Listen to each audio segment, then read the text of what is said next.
Mr. Sylvester. Hello, who's this? It's Mr. McDowell. Um, Okay.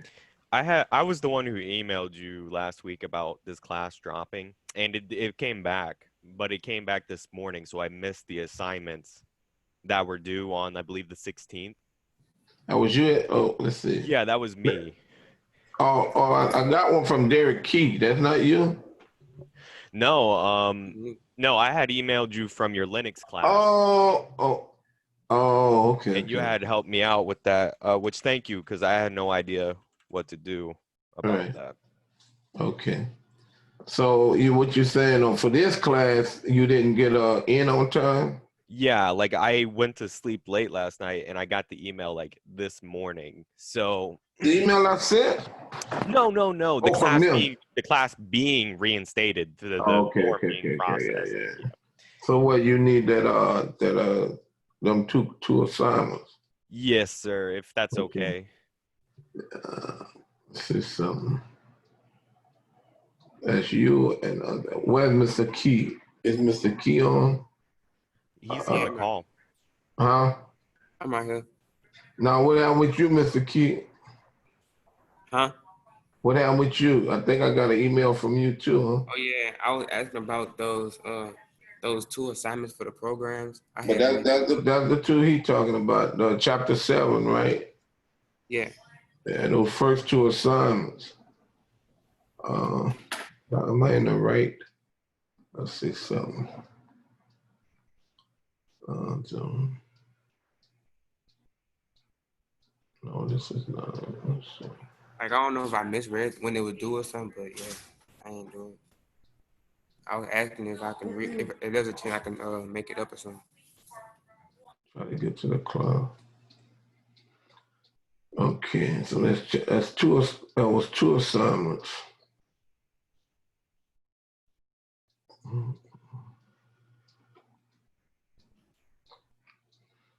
Let's edit them.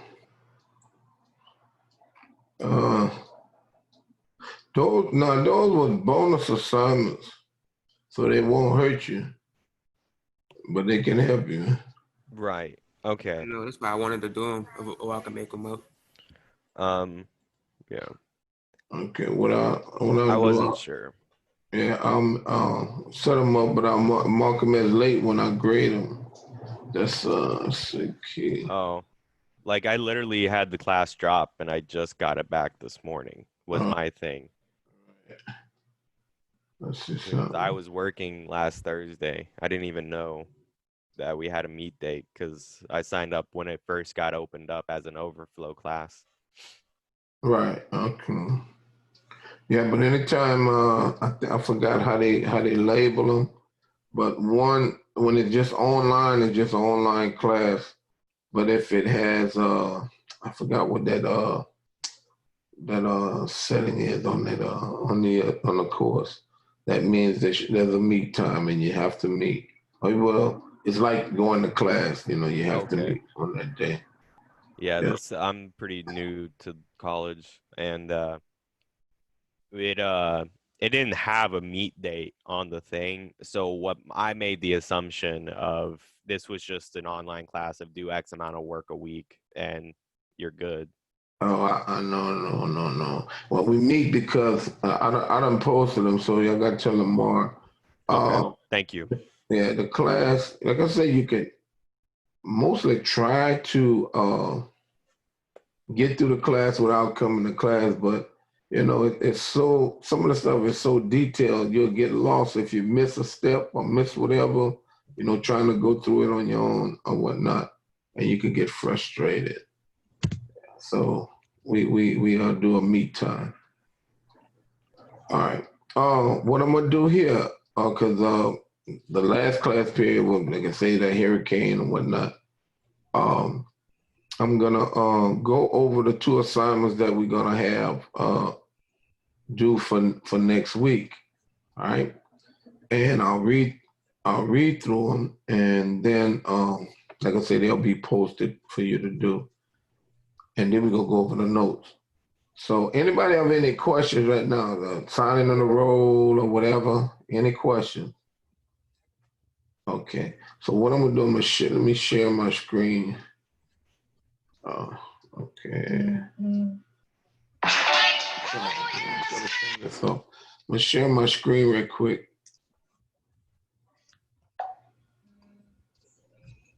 Okay. Let me get to Zoom.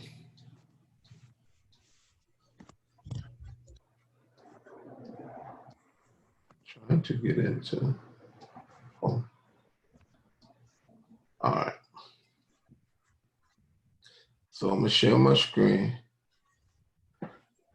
All right. So let's go to here. Is this the? This was the one. So I'll go to modules. Normally you'll find all my assignments under under the modules link, like in Canvas. You go to modules and it's growing rapid. Right now we're situated at 56 million. By 2060, it'll be almost 98 million. So the market of the people that we serve is almost everyone in Louisiana. Some of the specific markets of how we help is specifically about 22% of the population. Now, what we make sure at Bankers Life is that you're trained correctly. You need to train you on. The first thing to let you know normally I tell the students to mute, but I'll go ahead and mute them. And we help you do this through the Department of Insurance, through the state of Louisiana. Calvin Cooper is our recruiting coordinator here. He will help you make sure you get licensed, and then make sure. All right. That was Miss Fresh. Okay. All right. So now, let me close this. So everybody can see my screen, correct? Yes, sir. Okay. All right. So now, these assignments, there's really 4 assignments. You have a program that you have to do. Then you have supporting documentation that with the Word document that you're gonna have to do, and that's 2 separate assignments. All right. So what I'll do, I read through the assignment, then we'll, like I said, go through the chapter go through the material. So it says chapter 7 programming assignment. Click the link below. All right. So I click here, but now you got to remember here, the header file are to be used for all programs for the semester. Note, replace the information in the header with your information. So this is a sample.h file that you're gonna take, modify with your information, but then you're gonna have it to where it uploads into your program and you are able to call the function you needed. All right, so here, this is the first assignment. Now, it says programming assignment 1. Now you gotta understand, this program, you don't have, in this assignment, you don't have 2 different programs you have to write. All students with an L number ending in with an I number, this is what you have to do, and then this is the specifications. All students with an L number ending with an even number, this is what you have to do, and then same specifications. Okay, so let's see what this says. If your last number is an odd number, 13579, all right, write a program that will find the average of 5 test scores for 15 different students. The average scores must be stored in an int array. So if I look down here, okay, an odd number, okay, students with an odd number ID, this is how your output should look. This top portion, name, test 1, test 2, the test 3 score, test 4 score, test 5 score, and then the average of those 5 scores. And that should be for each one of those students. All right. For person's ID ending with an even number, 02468. All right, write a program all right, that will find the class average of 15 test scores of the 5 different tests, right? The class average must be stored into an array, all right? So now, looking at the bottom of the hill, if your ID was an even number, you would have name, score 1, score 2, score 3, score 4, score 5 for each one of the students. But at the bottom of each column, you're going to have an average score for a class average score for the first test score, a class average for the second test score, a class average for the third, a class average for the fourth, and a class average for the fifth. All right, everybody with me so far? So if your number ends with an even number, you're doing the class average. If it's odd, you're just doing the individual student average. But I give you requirements, okay? You ought to have 3 separate arrays, right? Well, what arrays you should have? You should have your name. Oh, okay. Yeah, your name should be stored in an array. So that's one array. How many names we got? 15. Scores should be in a 2-dimensional array. We're gonna go over that in the assignment today. A 2-dimensional array consists of a row number and a column number. And then the average should be in an array, and depending on which program you're doing, if you're doing the student average, of the average of each student, you're gonna have 15, your array size is gonna be 15 for the 15 different students. If you're doing the class average, you're gonna have an array size of 5 for the 5 different test scores. Okay, so then it says, okay, the data types. It says, okay, for the names array, all right? And then it tells you what name you should give it. Student, and then underscore, and you see this JD? This JD represents the initials of a person's first and last name. So if a person's last name was somewhat like John Doe, it would be student for the name array underscore JD, right? Scores underscore JD, average underscore JD. So I'm giving you some specifics that I want you to follow.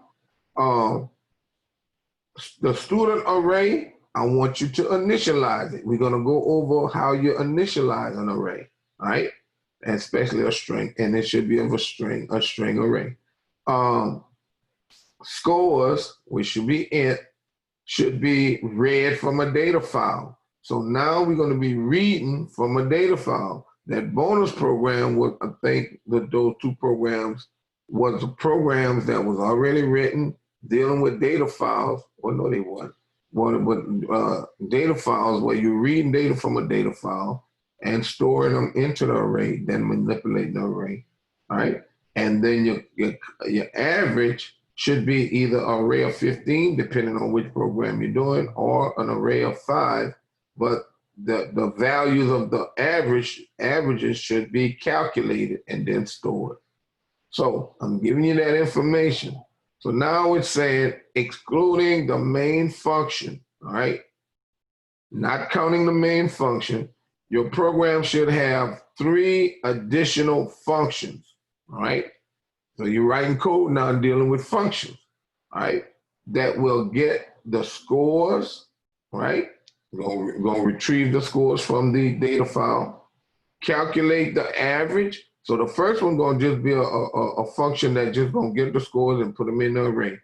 The second function gonna be used to calculate the averages and store them into the average array. And then the third array will display the name, the column headings, and the information. Well, really, yeah, the column heading, and then the names and the scores, and then the average. All right. Now, it tells us that, okay, the name of the function, get still JD, because this, in a sense, John Doe's assignment, get JD. So now, that information, the get function, going to read data from an input file. All right. Where's that file? Where's that function going to be called from? It's going to be called from the main. And it's telling you should pass the scores array and add the data to the array. So kind of I'm just trying to telling you what you need to be doing in those functions. Okay. The calculation, to calculate the average, you should create a function called calc underscore for John Doe is JD, right? And it should be called from the main. And you should pass the scores and the average array, okay? And add the averages to the array, right? After they're calculated. And then we have the print a PRT array, all right, or the output for the output of the results. And it's PRT underscore JD, where JD stands for John Doe initials, all right? Call from the main function. You ought to pass the students' scores and average arrays, all right, because they're all arrays, and print the data, all right?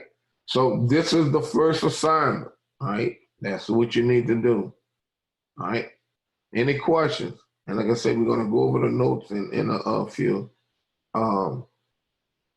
The next assignment, okay, well, let's say complementary to this assignment, you have to turn in the documentation. Now, documentation can be any way the company sets it up or whatnot, or what they require, all right? But this is the documentation that I want for my assignment, all right? It tells you program documentation should be done in a Word document. It says, please have document content listed in the following order, starting with each listed item on a new page. Cover page should be a new page. All right, so when I'm looking at it, hey, I know it starts on a new page. Statement of the problem starting on a new page. Not, okay, I got my cover page. Halfway in my cover page, I'm starting with my statement of the problem. No, a new page. Have my statement of the problem might be 2 or 3 pages, and then I'm starting on a middle of a page with the name and the content of my source code. No, each one of these items should be starting on a new page. Now, what is entailed in each one of these listed items? Cover page, this is the information I want, and you should have that information. Your name, the program name, course, my name, your name, and the date. How you design it, I don't have no issue with how you design it. You make the cover page look, as long as you have the content. Statement of the problem, okay? Detailed description of the assignment. Okay, so what is the assignment? The exact information that I gave you would be the do I have it? Let's see. Would be the statement of the problem. This is the statement of the problem. If you try to recreate it or just give me part of it, it's wrong.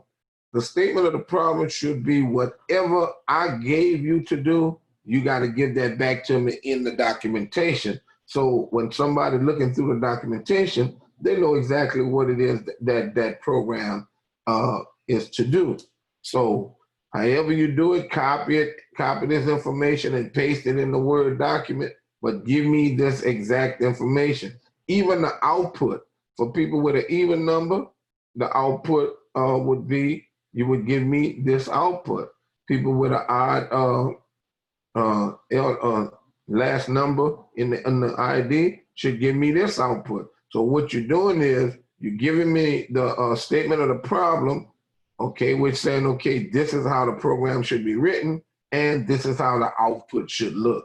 Because many times when you are developing software, you're not always just concerned with input, you're also concerned with output.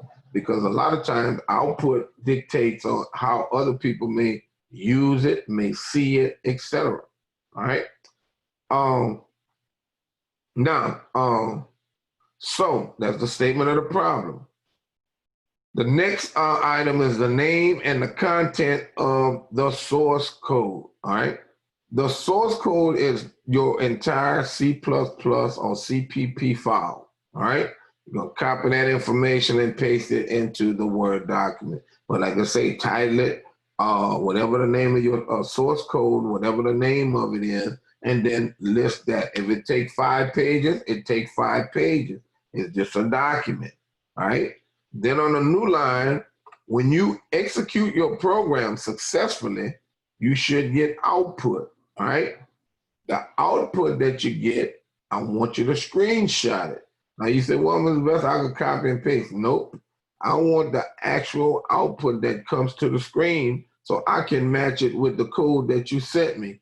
If you just sent me a document, not say a document, but if you copied it and pasted it into the document, you can manipulate it to look like you want. I want the actual output. So screenshot it, do a screen capture, save it as an image file, and then submit it to me. I mean, paste it into your Word document. All right. After that, I want the name, okay, and the content of that header file. All right, remember I gave you that sample header file called header.h. Okay, you're gonna put the header file and the name header.h, starting on the new page, and then whatever the content, you're gonna copy that, which is C++ code, copy that, paste that into the document. All right. Then the name and content of the input file. Now, all programs may not have input files, but if a program has an input file, you'd have a new page and then the input file, or the name of the input file, and then copy and paste the data. So I can try to match the data to your output, match the content of your input file to your program to make sure that what you turn into me matches the input file. All right. Then if you have an output file, this program don't have an output file. You can skip that one. All right. Then you got the data dictionary. Now this is somewhere where students, not give me what I need. All right, because they don't want to express what they did in the program or whatnot. What I want here grouped by the function. And in this assignment, you have a main function. You're going to have a get function, a calc function, and a print function. So you got 4 different functions. For each one of those functions, I want you to list all of the user-defined variables and identifiers. All functions that you're using within a function, I want you to list them. All variable names you're using or introducing, variables in the loops, in the for loop, variables that you create to hold data, arrays that you create, all those things I want them in a data file. In my data dictionary. What does the data even data files that you create and open? Okay, whatever function you're using it in, I want you listing it within that function, of all the variables in that function. So what a data file should look like, my data dictionary. When you're doing a data dictionary, you're gonna have a new page, and for data dictionary, you're gonna have main function, you're gonna have main, and it's a function. And normally the main function is the driver for your entire program.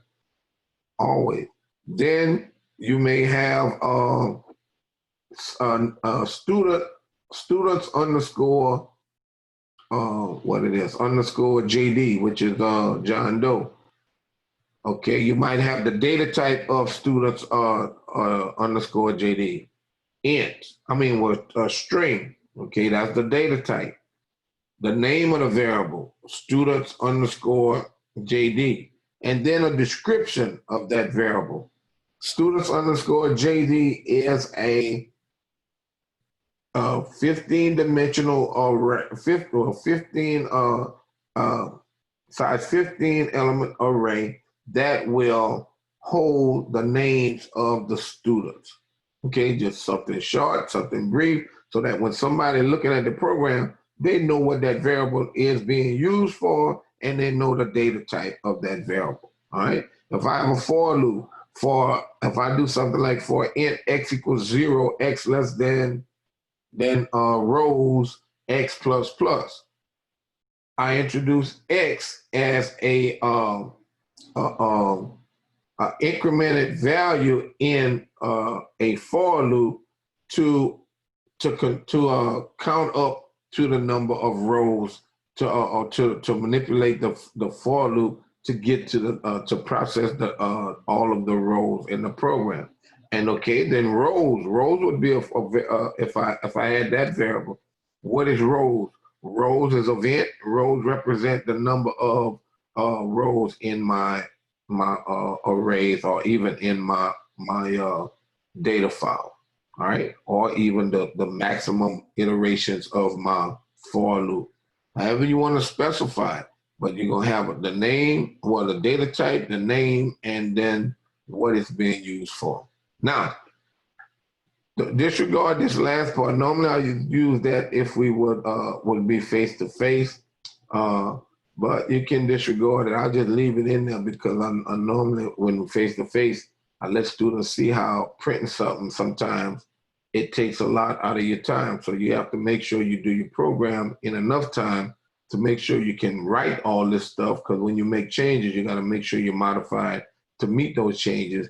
But yet and still, you got to leave yourself enough time before the due date to print the document. And everybody know in printing, you can have issues with the printer, issues with the computer, issues with the file itself. So like I say, you have to allow yourself some time to make sure you get it program done in enough time. All right, so that's the document. That's the first program.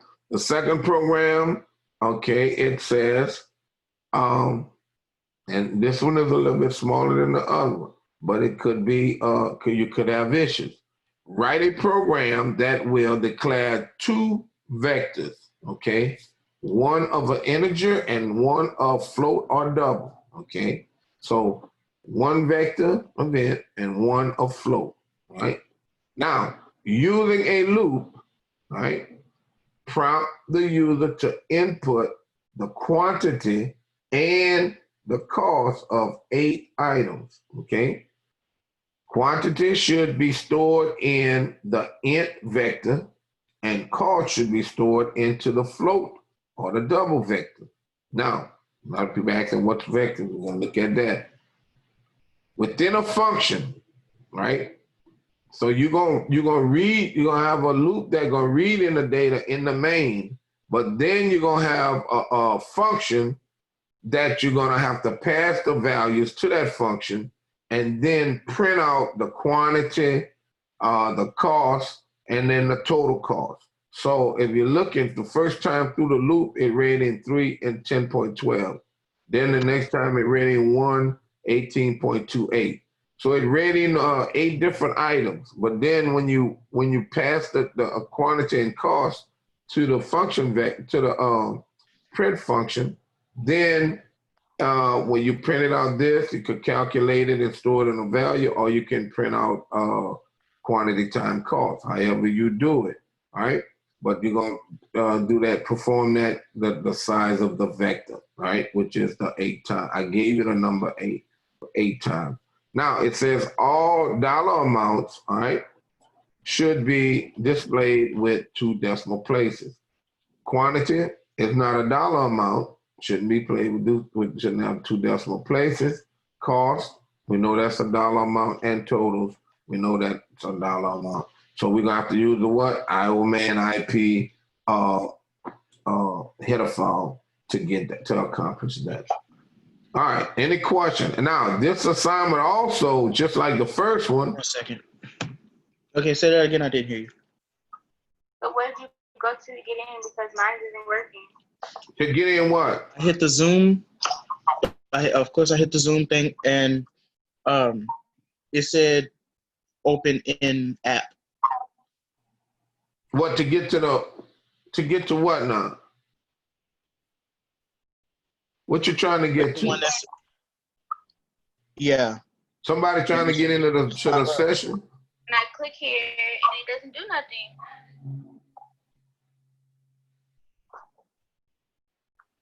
You're trying to get into the Zoom session, the lecture? Well, can you tell him that I'm not able to get in? That's why I'm not in class. Okay. Is Rajay in there? Because it was both struggling to get in. And hers didn't have it either. No, she's not in here.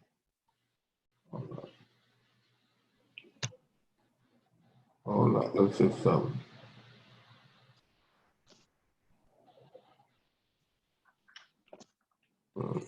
Mr. Sylvester? Yeah. Cassidy and Rajay are struggling to get in. The Zoom isn't showing up on their class. How they trying to get in? Through Canvas? Yeah. Now, what's not showing up? The class itself?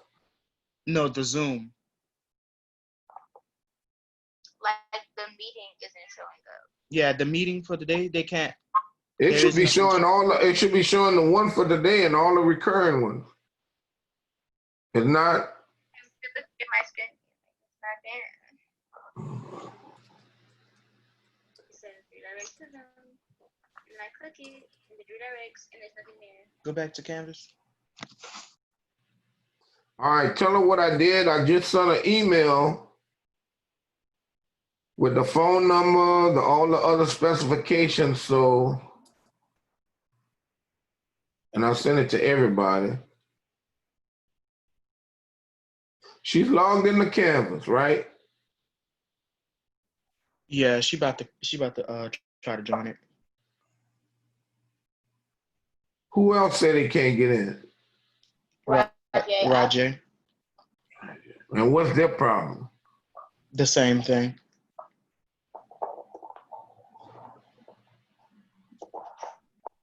And I would say, when the last time they refreshed their computer, to see if it's anything dealing with that. And they are trying to do it from the computer, right? Yeah.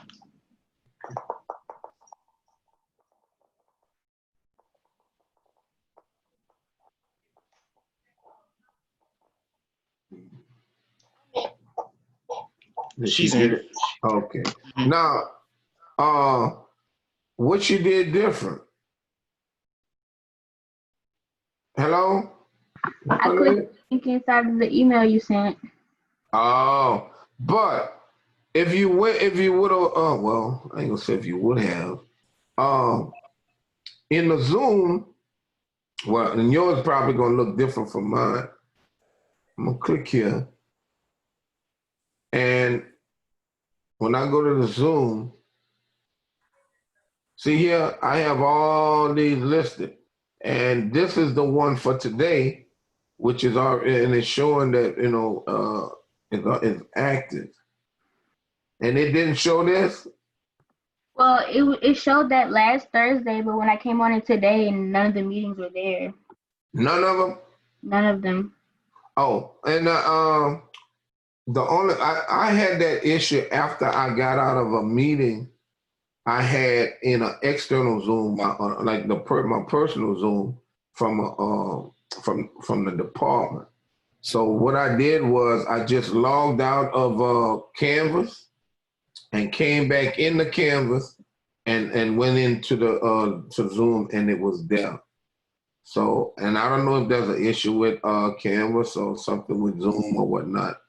Yeah, but sometimes, and just sometimes, you may have to refresh. Sometimes that helps you solve your problem. Like say if it's with that application, log out of that application and log back in. Sometimes your computer, refresh your computer. Sometimes you can go ahead on and clear out your cache. Sometimes that'll help also. Somebody need to turn off the mics, man. Okay. All right. So now, so everybody understand the information for the class because what? Assignment 1 has a document that you have to turn in, and also assignment 2 has a document that you have to turn in. So along with the program, you have documentation that you have to turn in. All right, everybody got that? Okay, I'll make it during the 23rd rather than the 22nd. All right, and I'll publish it. So we just do that document in the docs again. Just go to doc, lay out our code and In a the code gonna be in CPP in C++. okay. And then once you create your code and get your program running, you're going to take whatever you've written, your variable names, whatever, your data file information, and take it and put it into a Word document, and specifying what in the order that I asked for. Okay.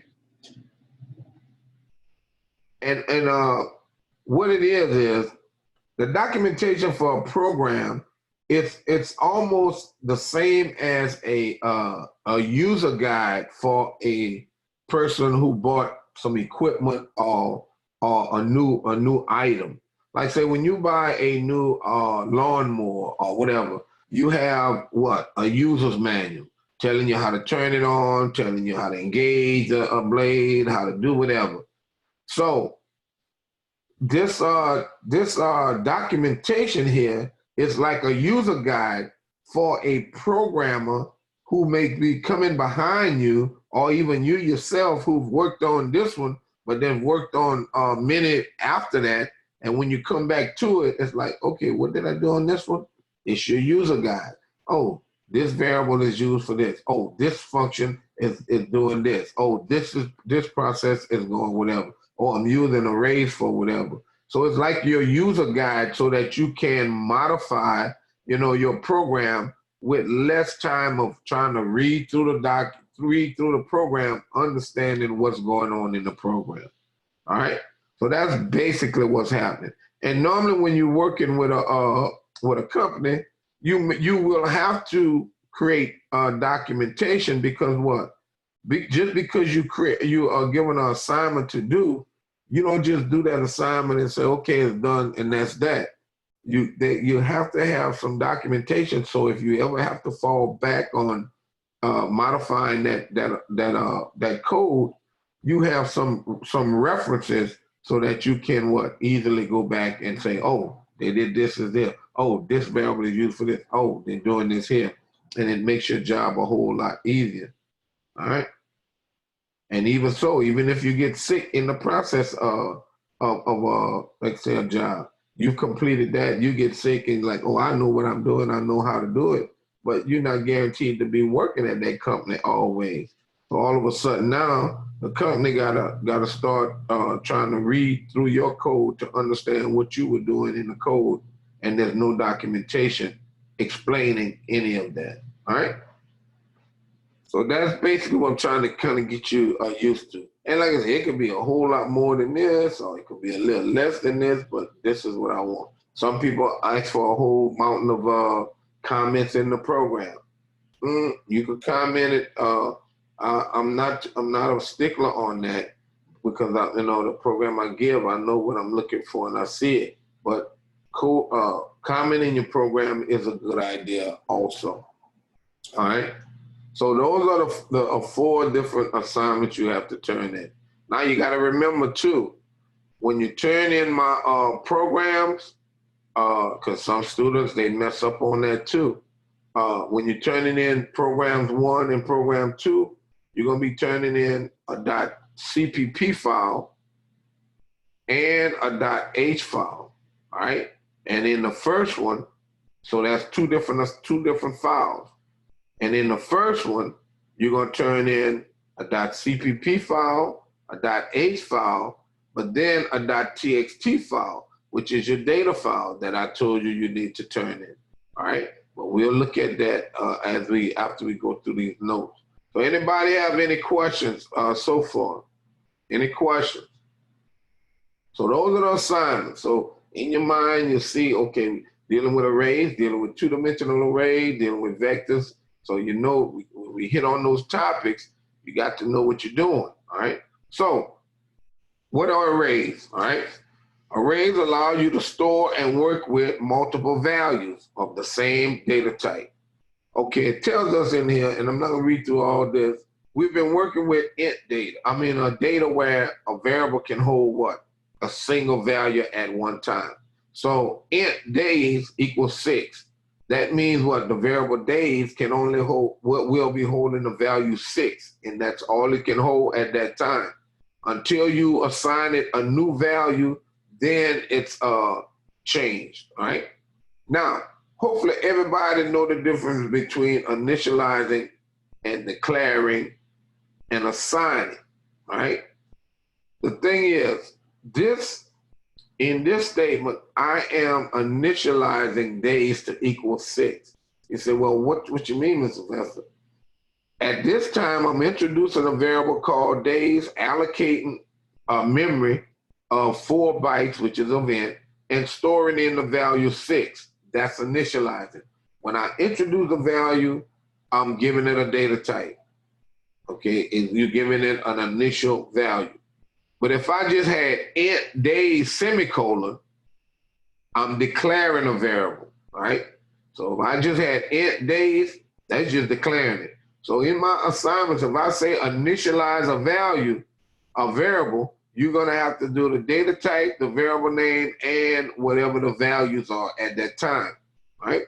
But if I did something like this, if I removed this and said, and somewhere in my program, I had int days semicolon, but later on in my program, I had days equals 6.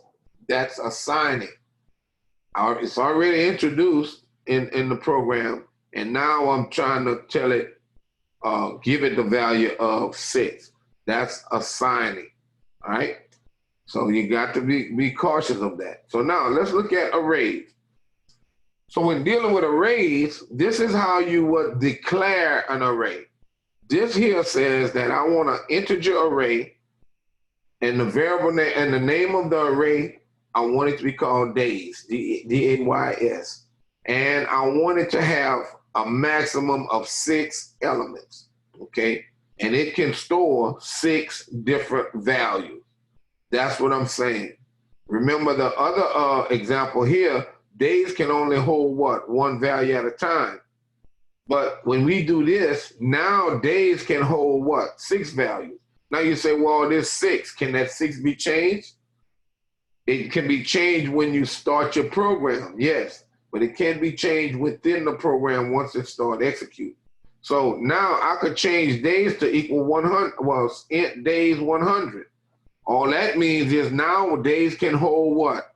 100 different values of int, okay? Now, so how do I identify the locations of my array? You do it by using a subscript, all right? So what is a subscript? The subscript is the value that's within these brackets that allow you to access the different locations. So to label the locations are normally, it starts at 0. So this is days of 6. So I have 6 different elements or locations. So x of 0 would be this location, x of 1, x of 2, x of 3, x of 4, and x of 5. Now you say, well, Mr. Sylvester, you stopped at 5, but you said days have 6 elements. Well, 0 through 5 is what? Is 6, correct? So we as humans, we always start with the number 1. Computers start at 0. All right, so you gonna have to kind of keep that in your mind. All right, computers start at 0. So that's one count.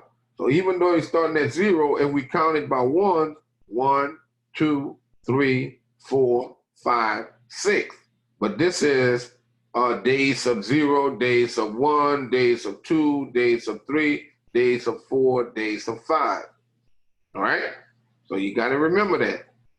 Now, and it just showing us here how when we've been programming int count, it can hold only one value. An integer allocates 4 bytes when you do that. Float price, enough memory for one float, which would be 4 bytes. Then you got char letter, which allocates 1 byte, but it can hold what? Only one value at a time.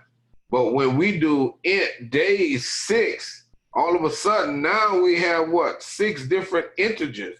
Whereas this integer had only 1 and was 4 bytes. Now, 4 bytes. Now we have days, which is 4 times what? 6 bytes. So the allocation for that data type would be 24, all right?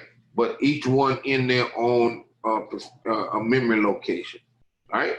So an array size declarator can be either literal or fixed value, all right? So we can have a fixed value at what? 6. 6 is 6. I don't care where you go, what you do, whatever, 6 is 6. It cannot be changed, right? That's a fixed value. But we can also do it in this fashion. And CONST, if you remember in your 193 class, CONST creates a constant integer value and of num days to equal to 6. All right. So what happened? Num days become 6 and cannot be changed to anything else, and because what we said it's constant. All right. So now when we make num days of a constant value, then we can say int days and then the square bracket num days. So this statement and these two statements give you the same result. So when I look at this statement and then I look at this statement, given this statement above here, these two are equivalent. Int days, num days. That's the same. Num days is equal to 6, so as you represent it just like you represent it here. All right. Now, this would somewhat make for a better program, because if you change this value and you reference in everything by num days, you don't have to go back and change all your sixes in your program to a new value. Whereas if you just change num days, or say your array size changed to 20, everywhere you have num days in your program, it's automatically going to be referenced as 20. So you reduce the amount of modifications you have to do to your program. All right, but this will work too. So now looking at this, it tells us, give us an example: float, which is the data type; temperature, which is the array name; and 100. So now what? We can store 100 float values for temperature. Here we got char name 41. So now we have an array of 41 characters for name. We have a long, which is integer, units 50. All right, so we have a array of 50 long integers, and then double sizes 1200. So we have 1200 doubles that can be stored in an array for sizes. All right, so this is just an example of setting up your arrays. Arrays can be of any size, but the key thing about arrays that you must understand, the information, well, when you declare array, the array has to be contiguous, in a continuous form, because the addresses keep bumping up from element to element. All right. Somebody coming in. All right. So now,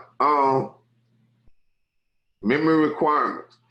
At this time in your programming career, you may not ever have to worry about memory.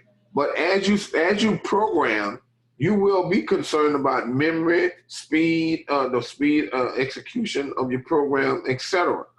So let's look at this. The amount of memory used by an array depends on the array's data type, okay? And the number of elements that array has, okay? And we look at this hours. The hours array defined here is an array of 6 short, and that's short int, right?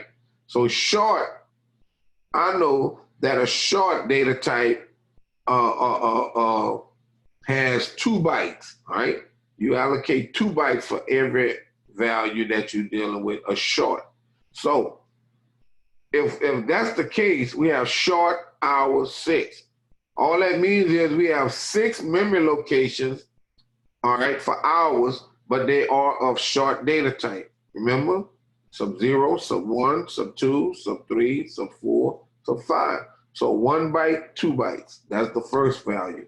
So the first value will be stored here in the 2 bytes.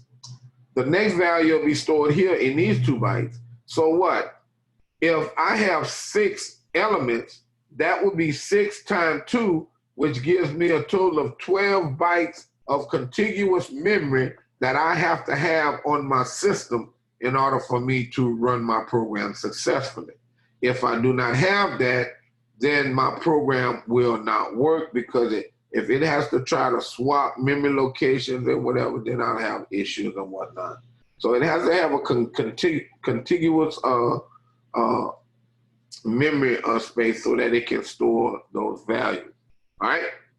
Now, so if we look at this, we have char letter. A char data type consists of 1 byte, but we say we want 25 of them. So what? 25 times 1 gives us 25.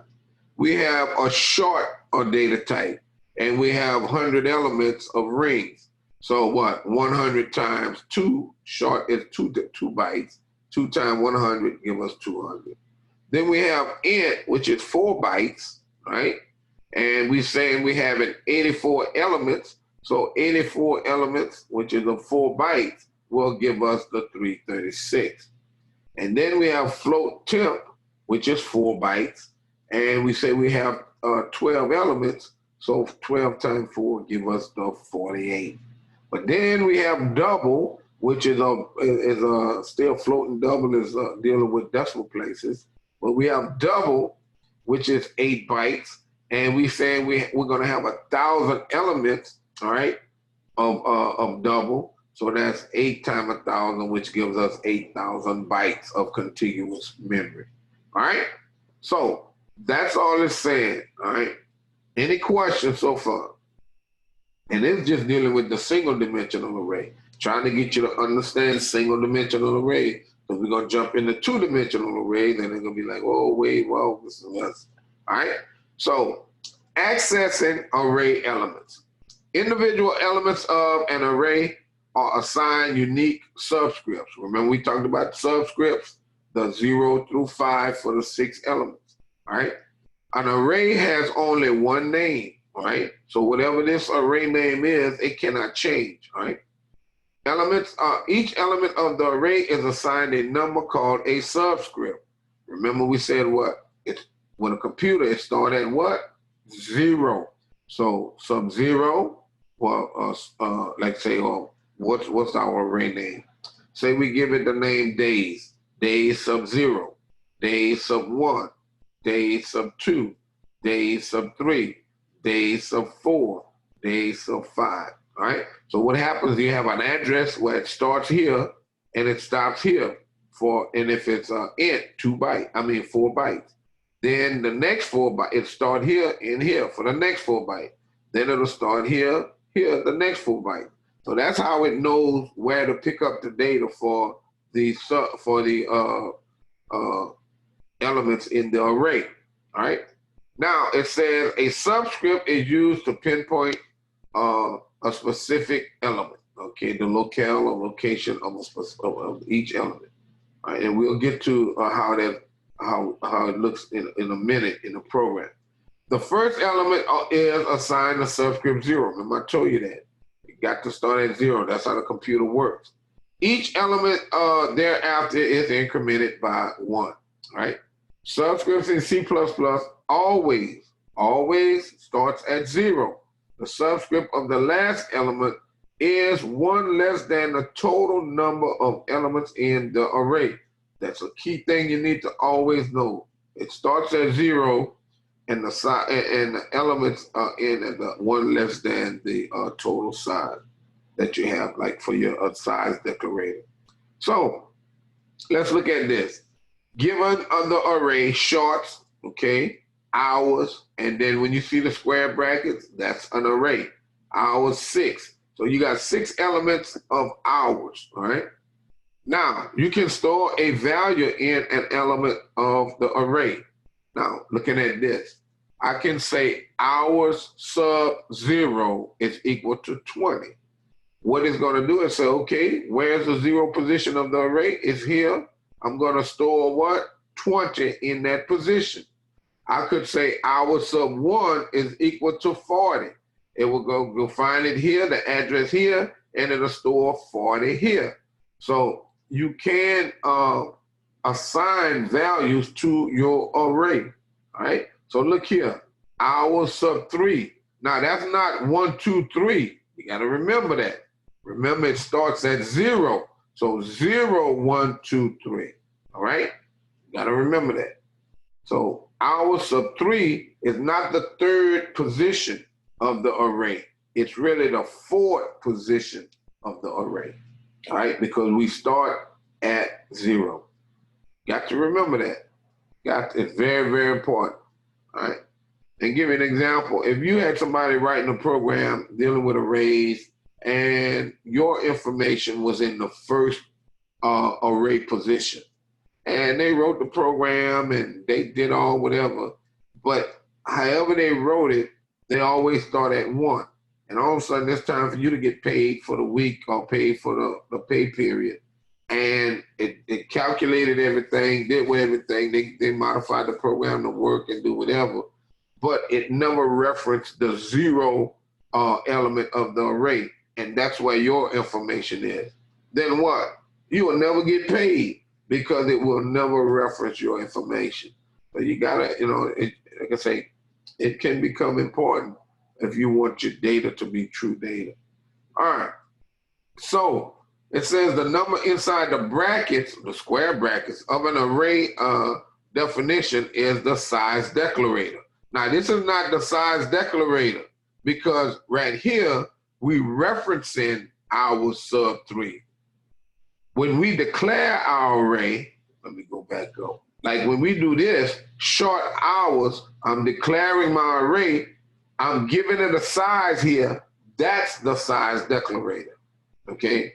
That's the size declarator. So don't get it confused with this. This is just a subscript, hour sub 0. It's a subscript, hour sub 3. I'm not saying short hours sub 3. And then I couldn't even do it like this equal 30. Because if I did short hours 3, I'd have to do a semicolon or do a initialization, but I only can initialize 3 values, all right? But this says hours sub 3, okay, equals 30. So it's telling me that this location would be overwritten with 30, all right? So the number inside the brackets of an assignment statement, which I just mentioned, or any statement that works with the contents of the array is the subscript, all right? So size declarator and subscript is different. Size declarator is always when you actually first, or you're declaring the array. So let's look at this small program. Now, they're showing you this program so that you'll understand how arrays work. You never should code this way. Never should code this way. This is the dinosaur way. And I'll tell you why after we go through it. So looking at this program, all right, it says the program asks for the number of hours worked by 6 employees. It stores the values in an array. So looking at this, we got our stream using namespace, so that's set up. Then our main function, it says const int num employees. So num employees equal to what? 6. So now 6 going to be used inside of our declaration for our array. So int hours num employees. So at this point, it's telling the system to say, okay, I want to allocate memory, all right, for a variable called hours, and it's an array of 6 integers. So what's the byte size of that that's needed to be allocated contiguously? It would be 24. Int is 4 bytes, 6 elements, 6 times 4, so that'll be 24 contiguous memory locations. All right, what byte sizes? All right. Now, so what happens is it tells you to enter the hours worked by employee, all right, or employee number, all right, and then employees. So what they did here, for the first employee, they asking you to input, well, for each employee. So here, CN hours sub 0. So what happens? You're gonna input a value. Then CN hours sub 1, you input a value. Now you notice you don't have no prompt to say input, please input whatever. But in this program, like I say, well, it's telling you 6 here though. But so you put in 1, comma, another number, comma, another, not comma, scratch that. 1 number, space, another number, space, another number, space, and you put in 6 numbers. Once you put in the 6 numbers, then it will go down here and says, okay, I want to output what you put in for hours of 0, output what you have for hours of 1, output what you have for hours of 2, hours of 3, hours of 4, hours of 5. Now, this program works, no problem, but it's not efficient. And you say, well, Mrs. Vessel, why is this not an efficient way to write code? Because if I gave you this program and I told you to write this program, type this program in with 1 modification. Well, with a modification. And I'll say, change this 6 here to 5,000. What would you have to do in this program in order for it to store 5,000 of values into that array? And then print 5,000, those 5,000 values. You would have to have 5,000 CN statements to input all of those values, and then you wouldn't know when you would get to the end. Then you'd have to have 5,000 cout statements to output each one of those values that was put in.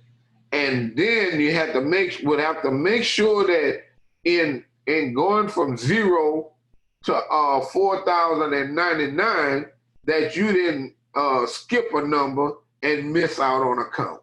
All right. So that's why it's not efficient, because if you make your program larger, then now you're dealing with a larger array, and now look, you'd have to increment this, start counting the number of whatever and whatnot. So even though it's right, it's not efficient. Okay. So, but look how we can make this simple program here more efficient. All right. Even though the size declaration of an array definition must be constant or literal, all right, subscript numbers can be stored in variables, all right? So we can, it said you can store the subscript in a variable. So you don't have to use what? 1, 2, 0, 1, 2, 3, 4, 5. You can store them in a variable. So look here, this makes it possible to use a loop, all right, to cycle through the entire array, performing the same operation each time. So look, in this program, the array size is still, well, this one is 6, but 6. But in this one, the array size is 5, all right? So what happens? I'm entering in 5 numbers, but look how many statements it took me to input 5 numbers, all right?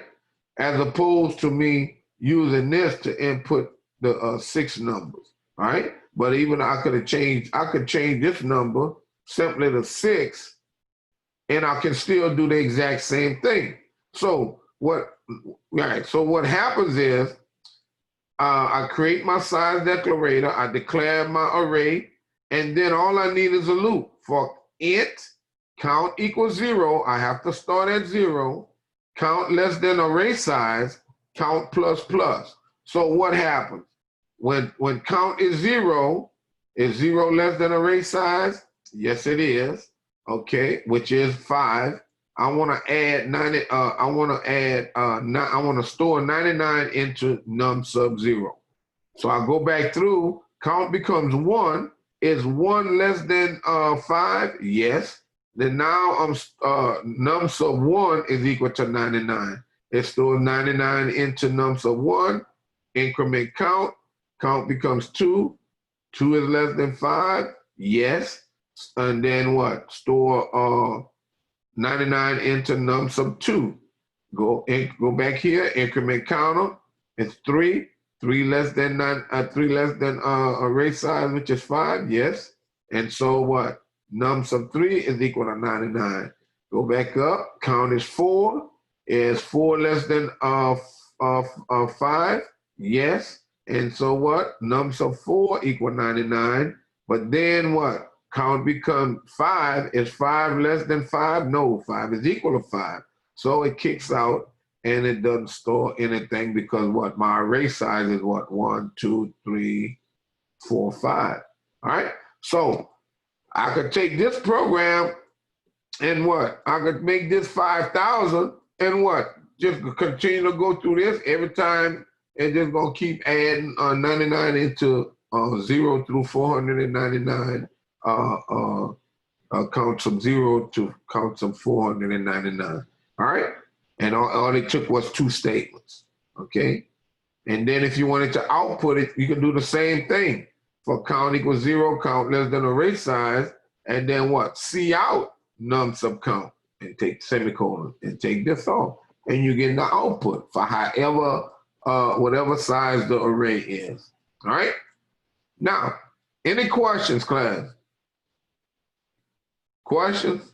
No, sir. Okay. All right. So here is a simple program. All right. So this program here, it shows that asks for a number of hours worked, okay, by 6 employees, which was the previous one we did that I said was kind of inefficient. All right. It stores the value in an array. All right. And so what happens here? When we look at this, we have our size declarator.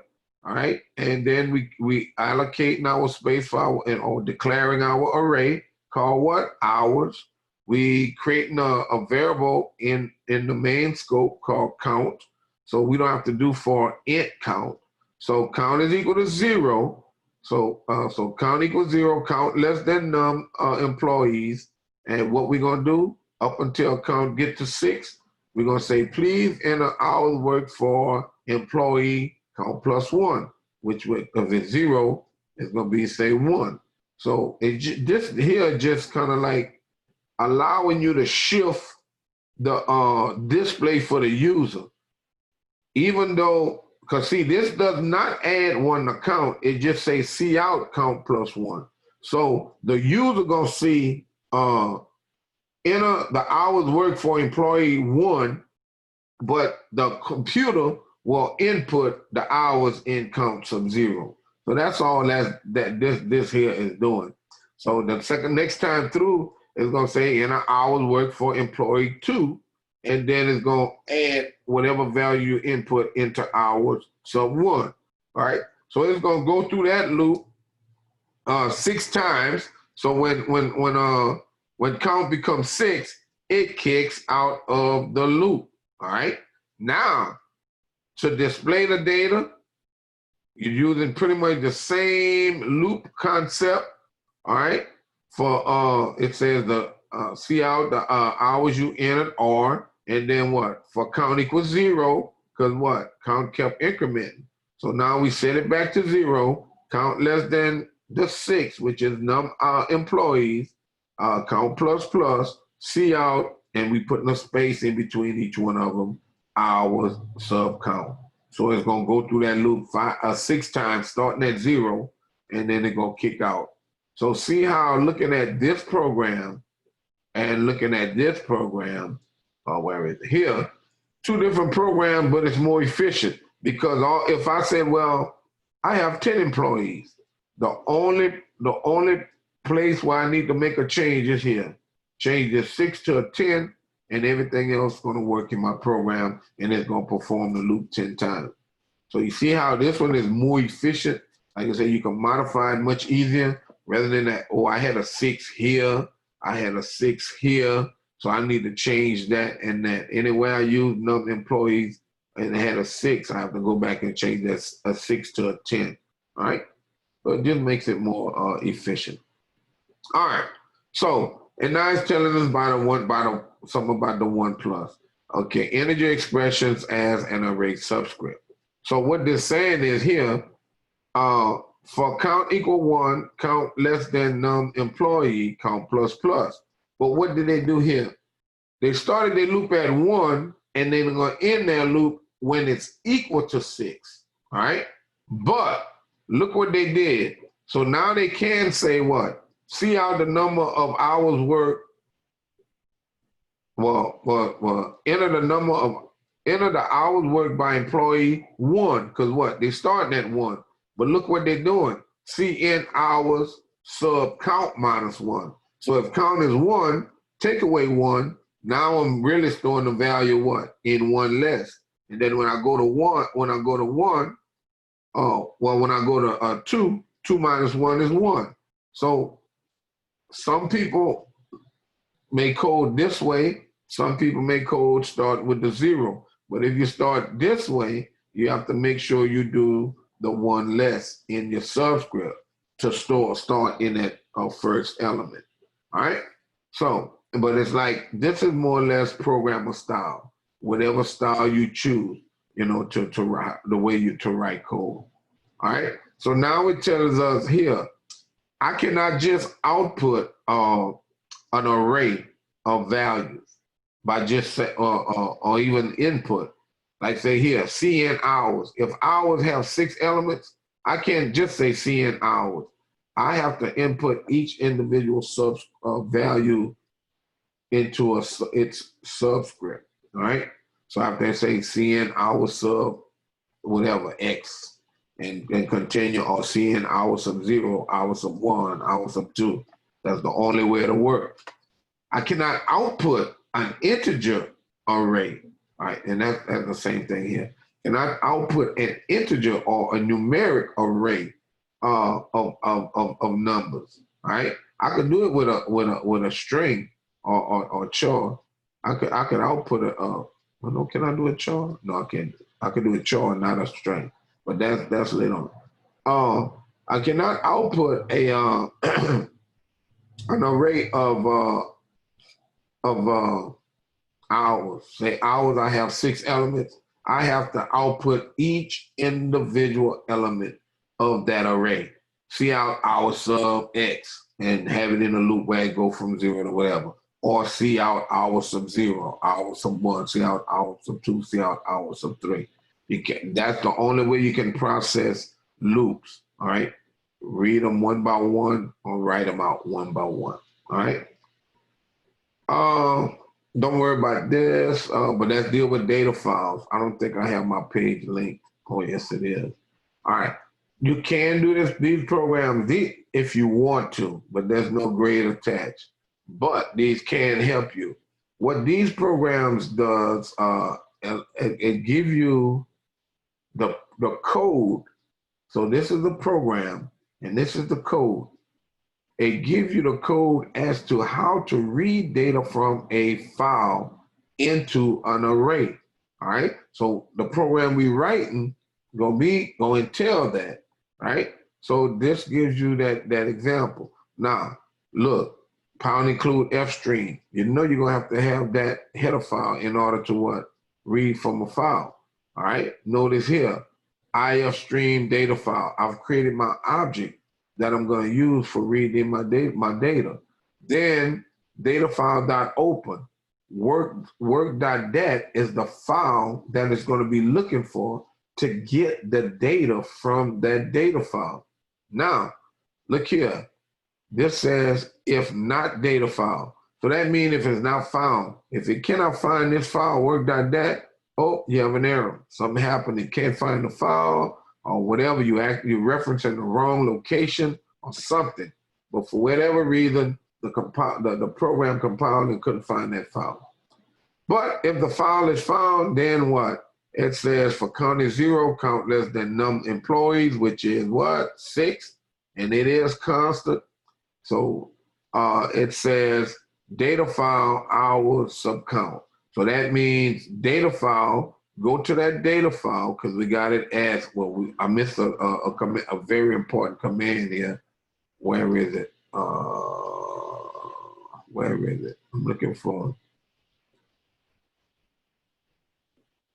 No, that's it. We did it, the IF.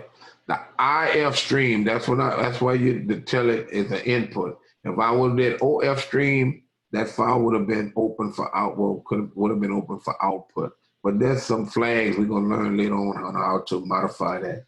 But here, data file, meaning okay, go to my file called what? Work.dat and grab a value.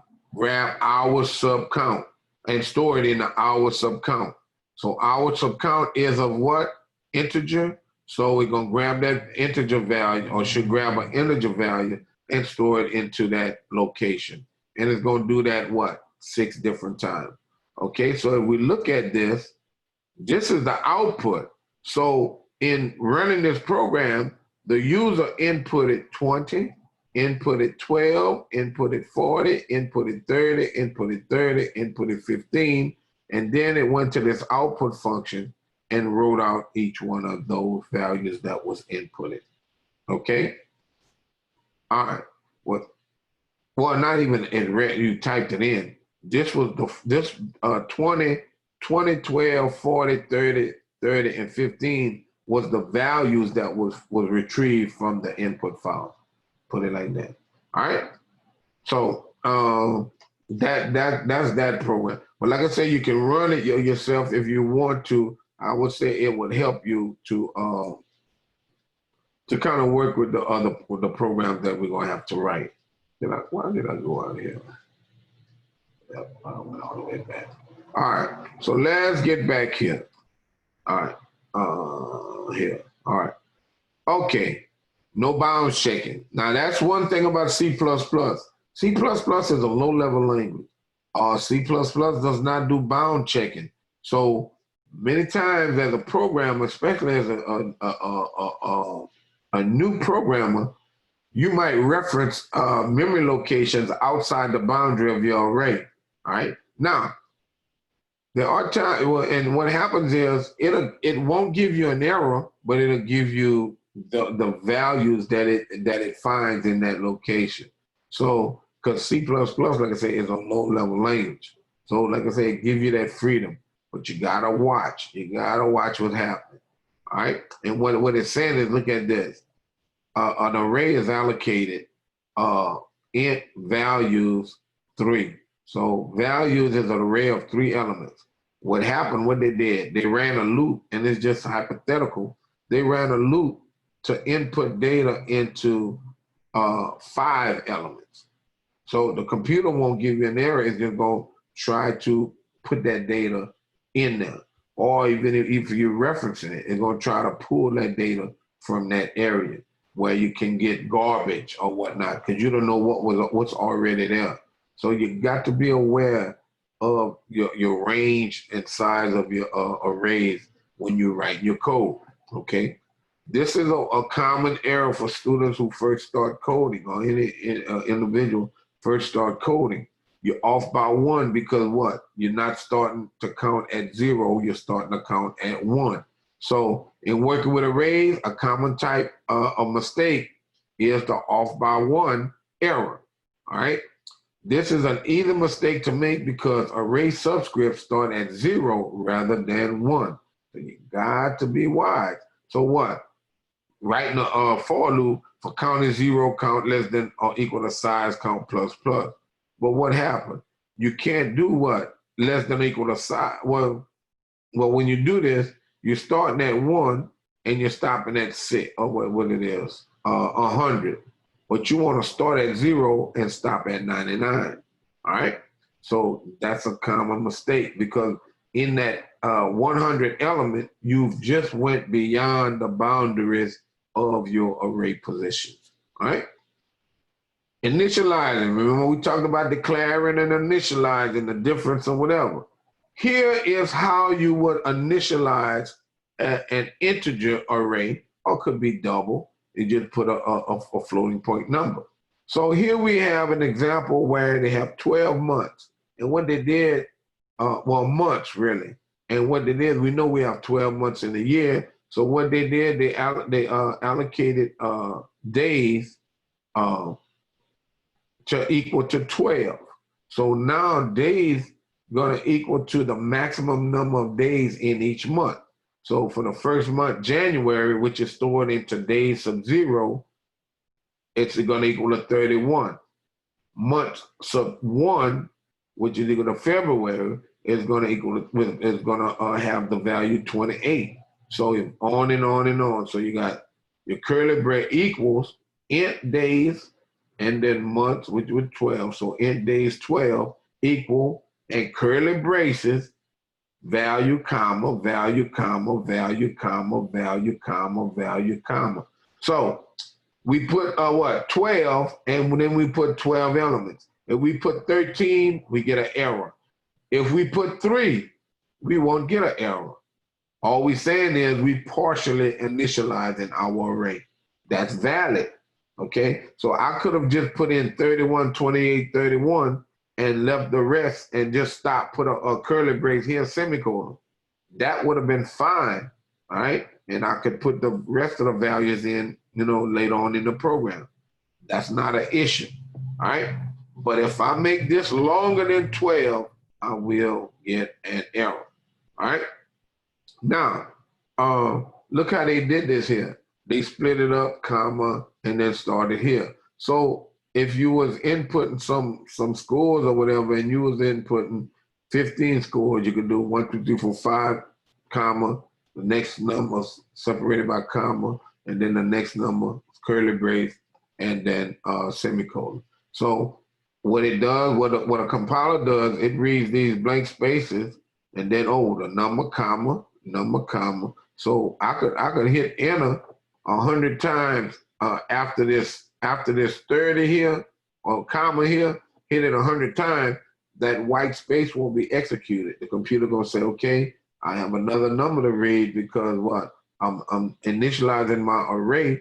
They got this value, this value, this value, this value, this value, this value, comma. I'm waiting to see. I'm looking for the end. I'm looking for a semicolon. All right, don't find a semicolon. I'm looking for a number. So until it find a number or a semicolon, a curly brace semicolon, it's going to continue to look through those lines. All right. So each value is separated by a comma, and the value is stored in order in which they appear in the list, 0 through 11. So sub 0, sub 1, sub 2, sub 3, sub 4, sub 5, sub 6, sub 7, sub 8, sub 9, sub 10, and sub 11. 0 through 11 is 12. Okay, you got to remember that. Just talk about it. Partially initializing an array. So what? I don't have to initialize the whole array, right? Just say, okay, int numbers equal to number sub 7, and then curly brace, I only gave it 4 numbers, and the remaining numbers just gonna be set to 0. Now, I cannot skip though. If I said 1, comma, space, comma, 4, comma, 8, I will get an error. I have to, when I start initializing, I have to initialize either up to the end or up to where I want to stop. I can't start, stop, then start, stop. Can't do that. You have to initialize continuously, all right? Whether you do partial or whether you initialize the whole thing, all right? So it says if you leave an element uninitialized, which meaning I take this 2 off and leave it as just comma, blank, comma, I'll get an error. All right. You must leave all the elements that follow that initialize that follow it initialize as well. So you got to leave it alone. So implicit array sizing. And man, I never saw it. Implicit array sizing. It is possible to define an array without specifying its size or giving a size declarator. Look at this, double ratings, and then there's no number here, all right? This is implicitly initializing an array. So what happens is the compiler will say, okay, there's no number here, but I must have some values here so I can count to know what size that array gonna be. So what? 1, 2, 3, 4, 5. So what the compiler gonna do is says, okay, I counted five values here, so this array size will now be set to 5. All right. So that's implicitly setting the array size. Okay, so it say because the size declarator is omitted, C++ counts the number of items in the initialization list and gives the array that many elements. All right. Wow. Strings. Strings is a little different from numbers. Okay. When initializing a character array with string, simply enclose the string in your double quotes. So look at this, char. Now, if I did string here, if this was string, a string is an array of characters, okay? Don't get it confused. A string is an array of characters. But if I use char, each individual element here is an array, all right? I mean, is an element in the array, all right? So now what happens? How many elements do I need for this array? So look, 1, 2, 3, 4, 5, 6. All right. We say, well, Mrs. Sylvester, if it's 6, why did they use 7? Well, the reason being, with character or char arrays, the system needs some kind of way to know when that character array ends. All right. Because it works different from numbers. You can print out the entire character array without trying to put it in a loop, right? Because if I say char name sub 7 equal Warren, I can do cout name and it'll print out Warren, okay? But how did it know to stop at the end?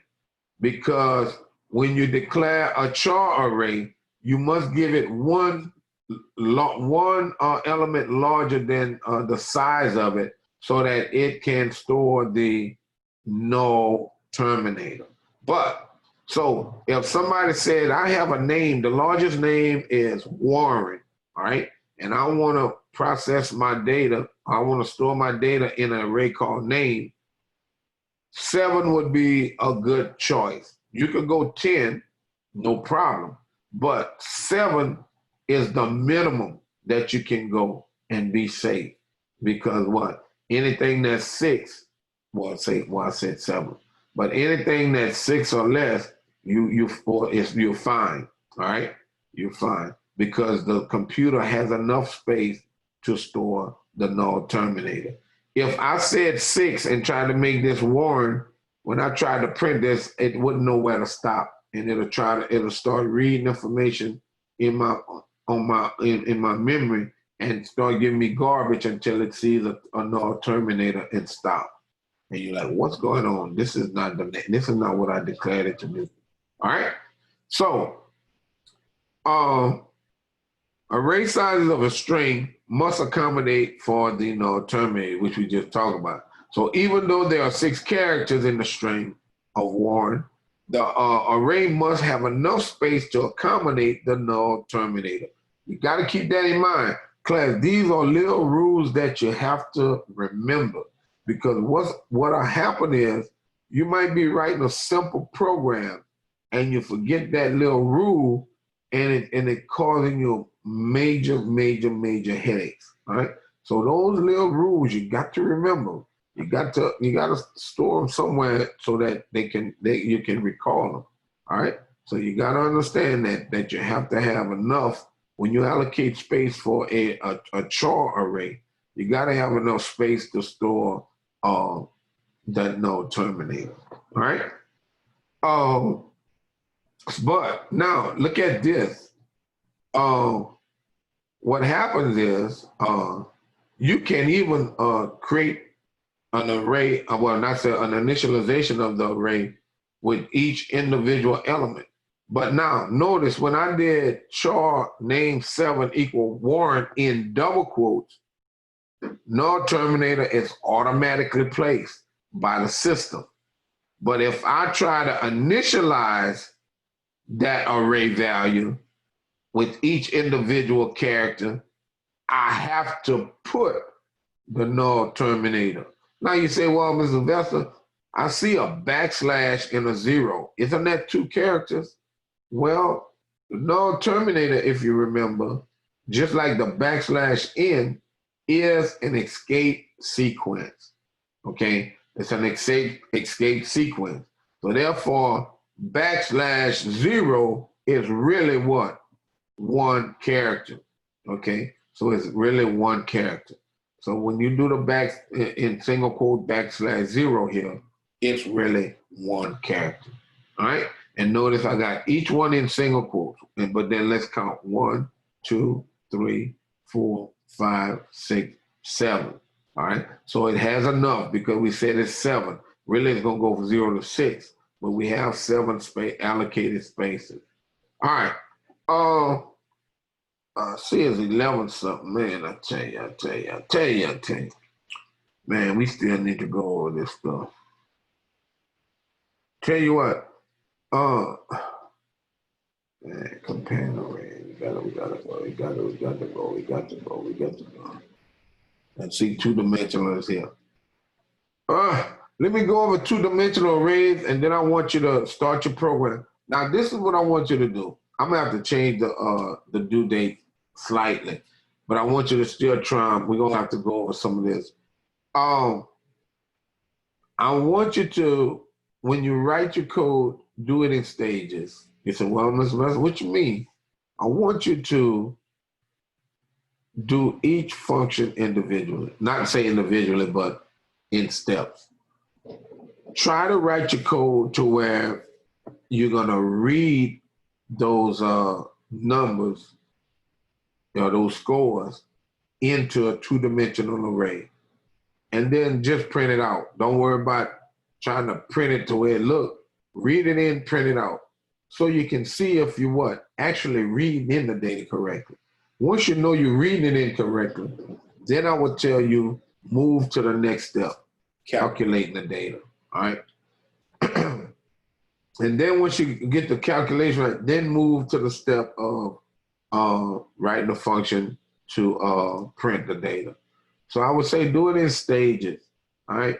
Now, let's look at this right quick, then we'll go, because I know it's 11:30. 2-dimensional arrays. All right. We talked about single dimension, but we still got some stuff to talk about. A 2-dimensional array is like several identical arrays put together. It is useful for storing multiple sets of data. Sometimes it becomes necessary to work with multiple sets of data. For example, in a grade averaging program, which is something you're going to do. A teacher might record all of one student's test scores. So I've got John Doe, score 1, test 1, 2, 3, 4, 5, right? In an array of double. If the teacher has 30 students, all right, that means she'll need what? 30 arrays of double, because I got the student 1, 1, 2, 3, 4, 5.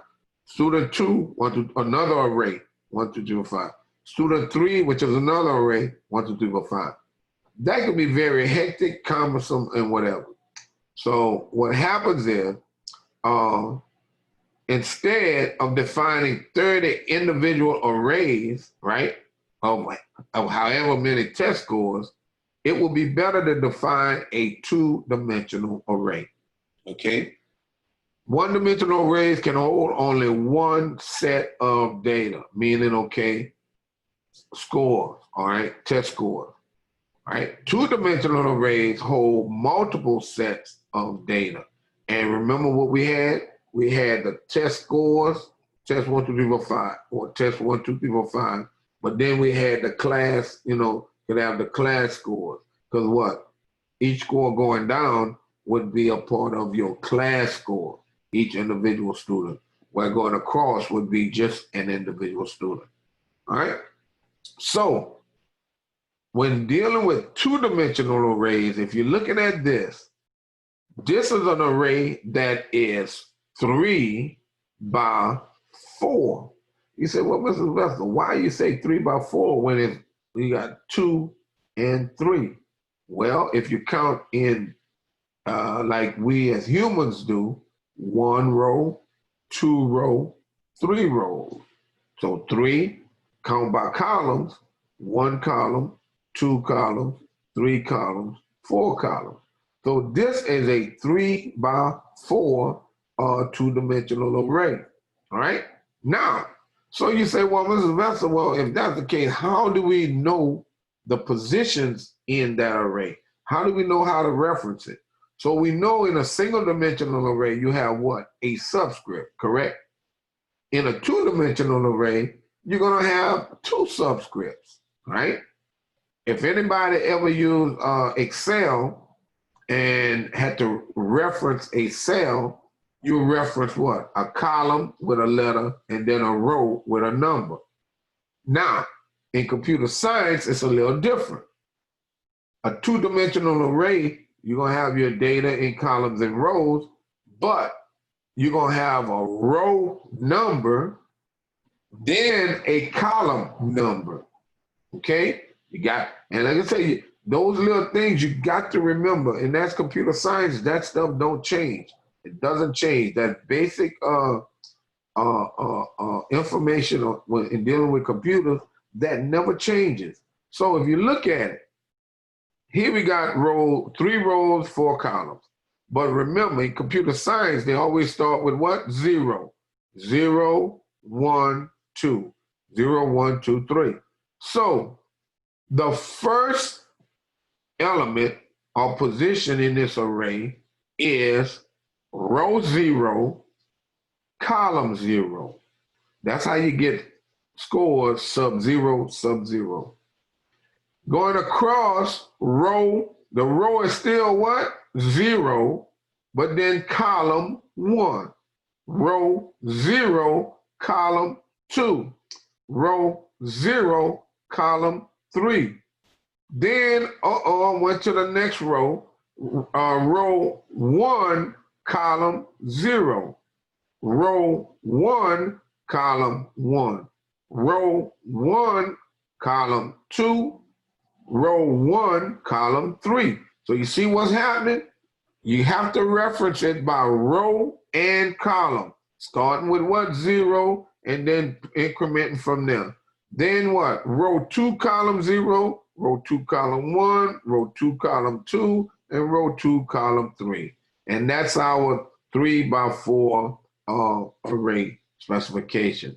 So in dealing with two-dimensional arrays, to process them, you would, just like when you process the single-dimensional array, you use what? A loop, a single loop. With two-dimensional arrays, you're going to be processing them with nested loops, right? 2 different loops, nested loops, all right? So this information just goes over what we talked about, the row and the column, all right? This tells you about the row and the column. But let's look at this, all right?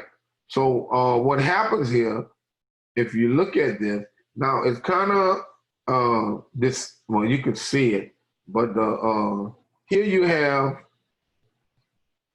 two-dimensional array where you have num divs, and it's equal to 3, and num quarters, QTRS, is equal to 4, all right? So look what happened. double, and then now you got sales going to be what? A 3x4 array, which was somewhat the same as this, what we were looking at here, 3x4. All right. So what happens? It says, okay, here you're going to have, it says total sales equals 0. Okay, int, div, and qtr.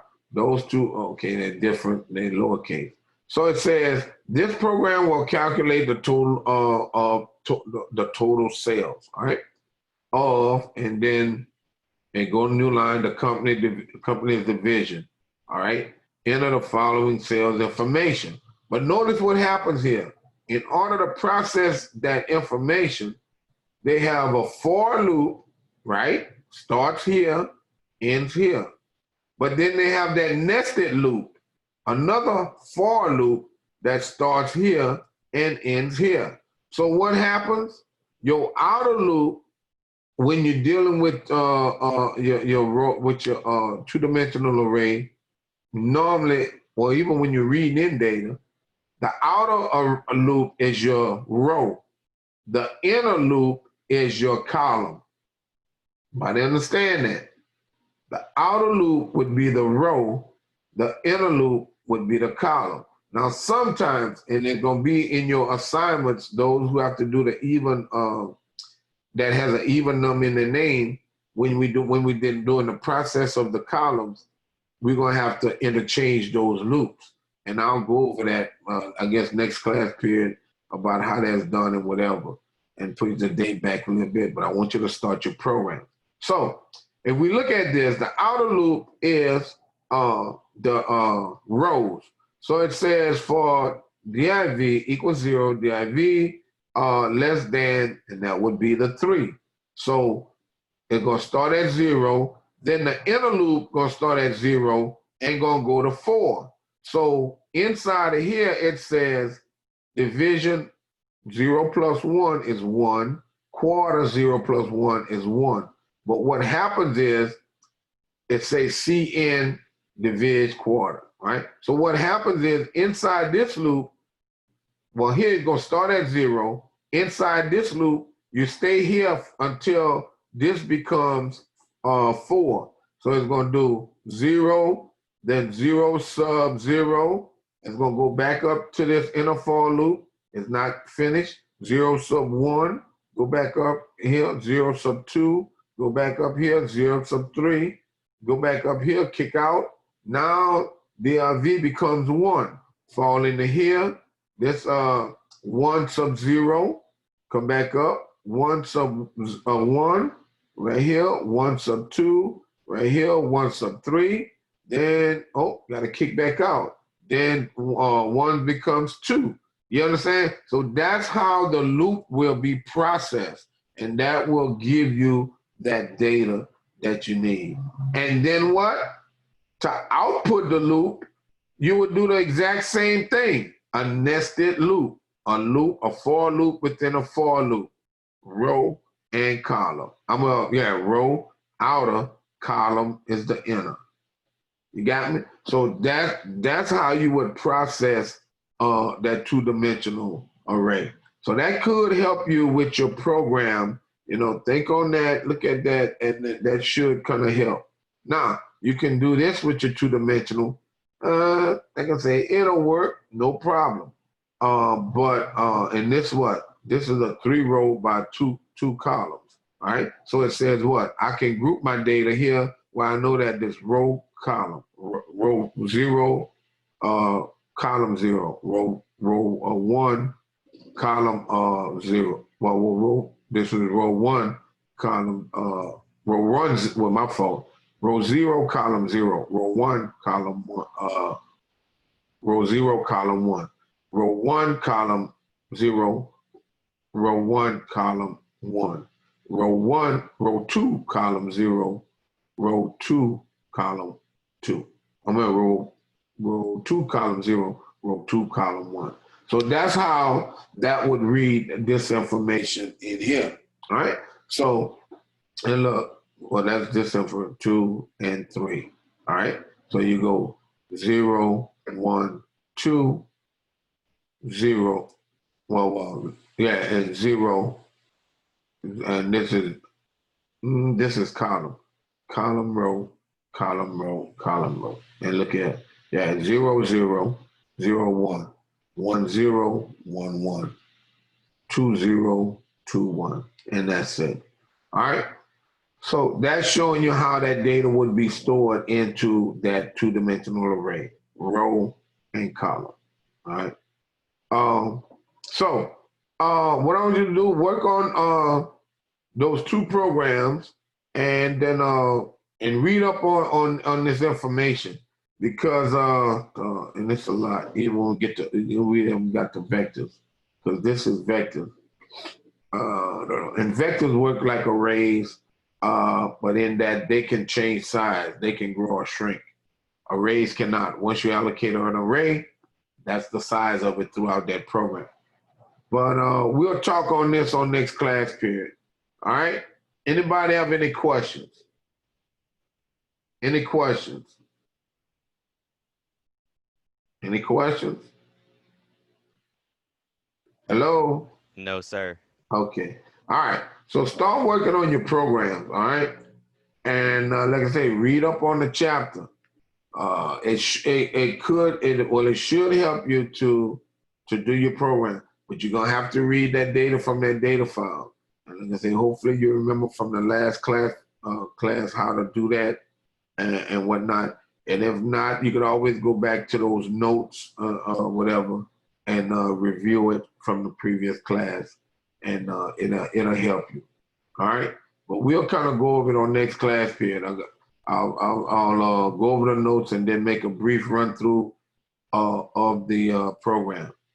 All right. Now I think I do have a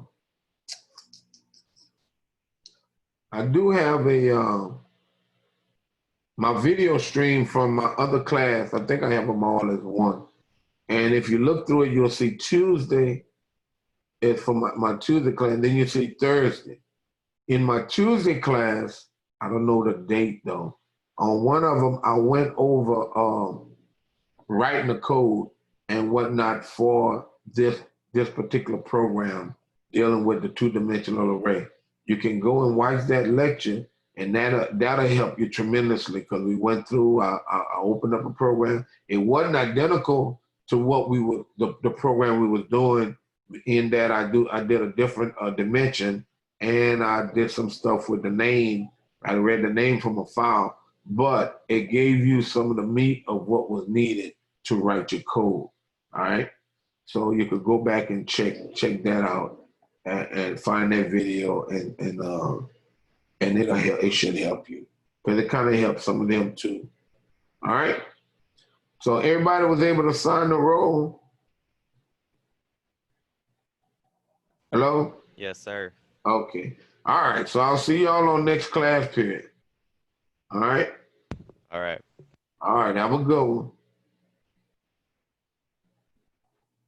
All right. Okay.